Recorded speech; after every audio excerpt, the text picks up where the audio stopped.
ప్రజలకు స్పష్టత ఇవ్వండి. మీరు పెట్టుకున్న గడువులన్నీ కూడా జోక్ అయిపోయినాయి. డిసెంబర్ 9 అన్నారు, మార్చి 30 అన్నారు, ఆగస్టు 15 అన్నారు.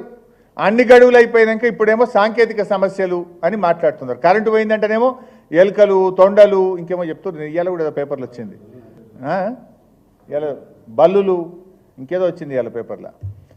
కరెంటు పోతుందంటేనేమో బల్లులు, తొండలు అడ్డం వచ్చినాయట. రుణమాఫీ చేయమంటే సాంకేతిక సమస్యలు అడ్డం వస్తున్నాయట వీళ్ళకు. మరి గతంలో ఎందుకో రాలేదు, ఇప్పుడే ఎందుకో వస్తున్నాయి.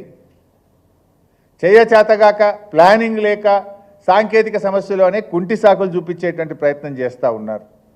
ఇవాళ రుణమాఫీ అని చెప్పి రైతులందరూ రోడ్ల మీదకి వస్తుంటే కళ్ళబొల్లి కబర్లు చెప్తుంది. నిన్న ఆర్మూర్లో ఎంత పెద్ద ఎత్తున ఏ రాజకీయ పార్టీ చేయలేదు, రైతులే, రైతు సంఘాలే స్వచ్ఛందంగా రోడ్డు మీదకి వచ్చి నిజామాబాద్ జిల్లా ఆర్మూర్లో పెద్ద ఎత్తున రుణమాఫీ జరగలేదని రోడ్ల మీదకి వచ్చిన పరిస్థితి. దానికి సమాధానం చెప్పండి, దాని మీద రివ్యూ చేయండి.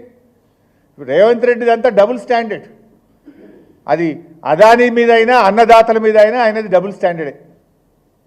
ద్వంద్వ ప్రమాణాలతోని ఇవాళ డైవర్షన్ పాలిటిక్స్తో రేవంత్ రెడ్డి పాలన జరుగుతూ ఉంది. నోటితో తిట్టడం తప్ప నోటితో ఇచ్చిన మాట మీద నిలబడడం రేవంత్ రెడ్డి గారికి చేత కావడం లేదు. ఇవాళ దేవుళ్ళనే మోసం చేసిండు, ప్రజల్ని మోసం చేయడం ఆయనకో లెక్కన.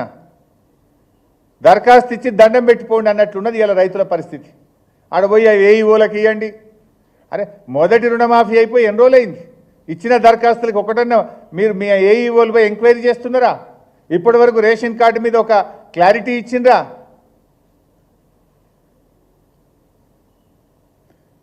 నేను ఒకటే కోరుతున్నా, ఇవాళ డైవర్షన్ పాలిటిక్స్ను పక్కన పెట్టండి.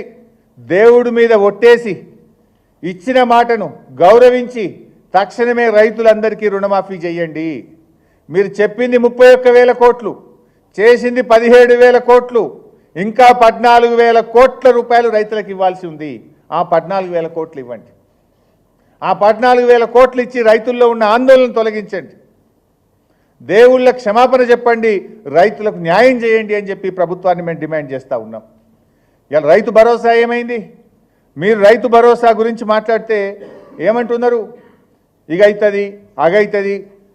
ఎప్పుడు దానికి కమిటీ చేసిండ్రు, జిల్లాలు తిరిగిండ్రు, కొన్ని జిల్లాలు తిరగనే లేదు. అసెంబ్లీలో పెడతాం మాట్లాడతామన్నారు, అసెంబ్లీలో పెట్టనే లేదు. మరి ఆగస్టు చివరి వారంలో వచ్చినాం. ఇలా చిన్న రైతులు ఉంటారు, వాళ్ళు లోన్ తీసుకొని రైతులు ఉంటారు. మరి వాళ్ళ పరిస్థితి ఏంది? ఇలా ఎన్నో పోడు పట్టాలు ఇచ్చినాం. ఆ పోడు పట్టాల వాళ్ళకి బ్యాంకులు లోన్లు ఇయ్యాయి. ఆ పోడు పట్టాల రైతులకు మరి ఈరోజు రైతు భరోసా రాకపోతే వ్యవసాయం ఎట్లా చేయాలి? ఆల్రెడీ నాట్లు అయిపోయినాయి, కలుపు అయిపోయింది, మందులు కొనుక్కోవాలి. ఇప్పుడు ఎరువు బస్తాలు కొనాలి. ఆ ఎరువు బస్తాల కన్నా రైతు భరోసా అందించండి. తక్షణమే ఇచ్చిన మాట ప్రకారంగా 7,500 రూపాయలు రైతు భరోసా కింద రైతులకు అందించాలని చెప్పి ఈ ప్రభుత్వాన్ని డిమాండ్ చేస్తూ ఉన్నాం. ఈ విషయంలో ఎందుకు ఆలస్యమని మేము అడుగుతూ ఉన్నాం.